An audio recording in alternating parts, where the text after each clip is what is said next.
Hello students, clear solution online YouTube চ্যানেলে তোমাদের সকলকে স্বাগত। তো আজকের এই ক্লাসে আমি আলোচনা করব কোশ্চেন নাম্বার 16 থেকে। এর আগে আমরা 15 অব্দি আপলোড করে দিয়েছি। আর এই সমস্ত ক্লাসে কিন্তু আলাদা করে একটা প্লেলিস্ট করে দেওয়াই আছে, তোমরা সেখান থেকে সমস্ত ক্লাসগুলো পরপর দেখে নাও। আশা করি অনেক নতুনত্ব কিছু শিখতে পারবে। তো আমাদের আজকের ক্লাসের ফার্স্ট যে কোশ্চেন বলা হয়েছে, বার্ষিক 5% সরল সুদের হারে কত টাকার 1 বছরের সুদ 180 টাকা হবে? তাহলে এখানে আসলটা চেয়েছে। মনে রাখবে সরল সুদের ক্ষেত্রে আমরা আসল ১০০ ধরে করব। কেমন? তাহলে এই যে ইন্টারেস্ট তুমি কত পেয়েছো? 5%। এই ৫% ১ বছরের জন্য। ৳১০০ ১ বছরের সুদ ৳৫। তাহলে এই 5% ইন্টারেস্ট এর জন্যে কিন্তু তুমি টাকা হিসাবে পেয়েছো ৳১৮০। তাই না? এই 5% তোমাকে ইন্টারেস্ট দিচ্ছে, যার কারণে তুমি ১ বছরে ৳১৮০ পেয়েছো। তাহলে আমি এখান থেকে বলতে পারি এই 5% ইকুয়াল টু হচ্ছে ৳১০০। যদি তাই হয়, তুমি এখান থেকে বের করো 100%। কেন 100% বের করব স্যার? কারণ আসল আমরা 100 ধরে করি। তাহলে এর কত গুণ বেড়ে গেল এটা? দেখো এখানটা 20 গুণ বাড়েছে। তো এটাকে তুমি 20 গুণ বাড়িয়ে দাও। এটাকে যদি তুমি 20 গুণ বাড়িয়ে দাও কত হবে? 18, 36, 3600। এই যে 3600। ঠিক আছে? তাহলে এখান থেকে আমাদের অপশন সি হয়ে যাবে সঠিক উত্তর। আশা রাখি প্রত্যেকে তোমরা বুঝতে পেরেছো। সেই সাথে আরো একটা বিষয় একটু জানিয়ে রাখি। এই যে প্রসেস গুলো তোমরা এখানে দেখতে পাচ্ছ, ঠিক এইরকম প্রসেস, এইরকম টেকনিক এপ্লাই করে আমরা কমপ্লিট একটা বুক তোমাদের জন্য প্রায় রেডি আমাদের হয়ে গেছে। খুব শীঘ্রই সেটা মার্কেটে চলে আসবে। তোমরা এই বইটিকে সংগ্রহ করে নেবে। কারণ কোন অঙ্ক কিভাবে করলে পরীক্ষার সময় তুমি টাইম সেভ করতে পারবে, সেই প্রসেস, সেই টেকনিক গুলো নিয়ে কিন্তু এই বইটা অধ্যায় ভিত্তিক পুরো সিলেবাসটাকে কভার করা হয়েছে এবং টাইপ ওয়াইজ থাকছে। ঠিক আছে? তো প্রত্যেককে বলব বইটিকে সংগ্রহ করে নেওয়ার জন্য।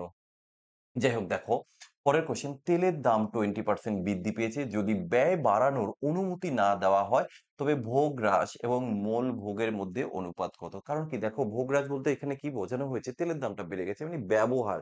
ব্যবহারটা কি হারে কমানো দরকার? তো সেটা এখানে দেওয়া হয়েছে। তো এখানে আমরা কিভাবে করব? এই যে 20% দেখো কিভাবে করছি আমরা, সূত্রে যাব না ভাই। যতটা চেষ্টা করেছি আমরা সূত্রটাকে এভয়েড করার, সূত্র বাদ দিয়ে অঙ্ক করার। অত কিছু মনে রাখা সম্ভব নয়। কোয়েশ্চেন পড়ো, বোঝো, উত্তর করো, ব্যাস।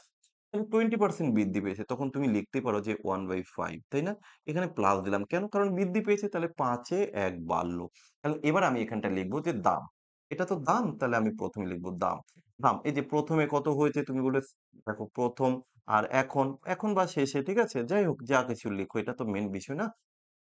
তাহলে এদের যে অনুপাতটা আমি লিখছি, ১ম এ দাম যদি থাকে ৳৫, এখন সেই দাম হয়ে যাবে ৳৬। এবার দামের সাথে ব্যবহার বা ভোগ, যাই হোক তুমি যা কিছু লিখো কোনো সমস্যা নেই। তার রেশিওটা কি হয়? কারণ দেখো, দাম বাড়লে পরিমাণে তুমি কম পাবে, এটাই স্বাভাবিক। তাহলে এটা রিভার্স হয়ে যাবে। মনে রাখবে দামের সাথে পরিমাণটা রিভার্স হয়ে যায়। এই যে ৫ ইউনিট।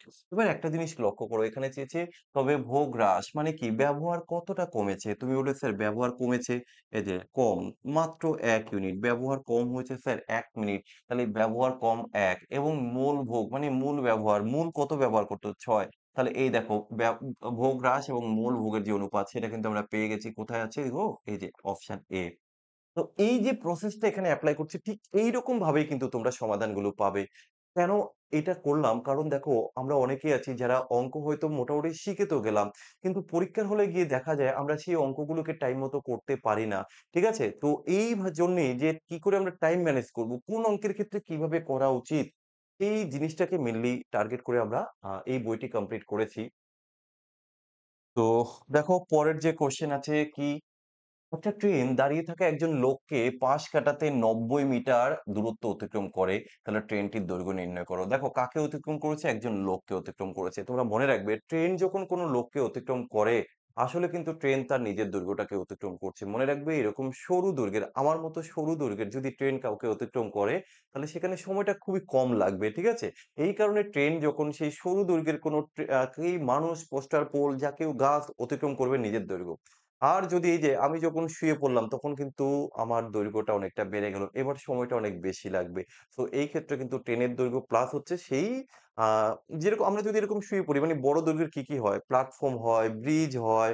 তো সেই ক্ষেত্রে প্ল্যাটফর্ম প্লাস ট্রেন করতে হবে। তাহলে এই ক্ষেত্রে আমরা যেটা অতিক্রম করব সেটা কিন্তু ট্রেনের দৈর্ঘ্য। তাহলে ওই ট্রেনের দৈর্ঘ্যটাই হচ্ছে কি, যে ৯০ মিটার দূরত্ব, ওই দূরত্বটাই। তাহলে এখানে কত হয়ে যাবে? সেই ৯০ হয়ে যাবে কিন্তু আমাদের উত্তরটা।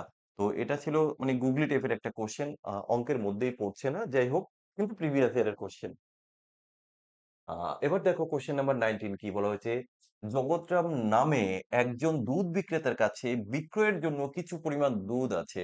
কোন অনুপাতে জল মিশিয়ে তিনি মিশ্রণটিকে বিক্রি করলে ক্রয় মূল্যে 5% তার লাভ হবে। তার মানে কি তিনি কেনা দামে বিক্রি করবেন কিন্তু লাভ করতে চাইছেন। কিভাবে?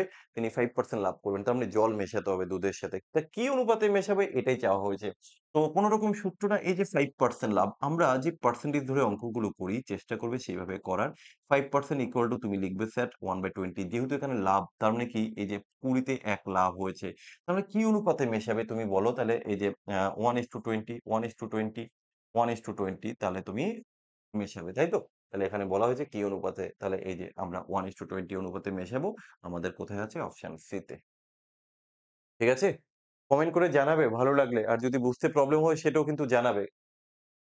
পরের কোয়েশ্চেন, ৩ টি সংখ্যার গড় দেওয়া হয়েছে ২১ এবং এই ৩ টি সংখ্যার সাথে যদি চতুর্থ সংখ্যার গ আ ও ৩ টি সংখ্যার সাথে একটি চতুর্থ সংখ্যার গড় হয় কত? ১৮। তাহলে চতুর্থ সংখ্যাটি কত? তাহলে তুমি ১ম এ ৩ টি সংখ্যার যে গড় সেটা কত?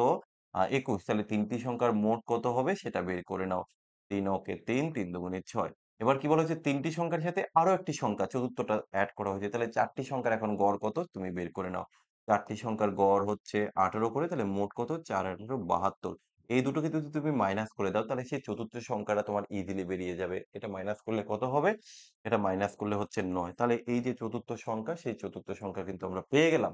তো যাই হোক, সেই সাথে আমাদের ক্লাস আজকের মতো এখানেই শেষ। আমরা প্রত্যেকটা ক্লাসে ৫টা করে কোয়েশ্চেন নিয়ে আসছি। তোমরা দেখতে থাকো, শিখতে থাকো। যদি তোমাদের ভালো লাগে তোমরা কমেন্ট করে জানাবে। চেষ্টা করব আরো বেশি অ্যাট্রাকটিভ করার এবং ক্লাসের ডিউরেশন আরো লং করার। তো চলো আজকের মতো এখানেই শেষ করলাম।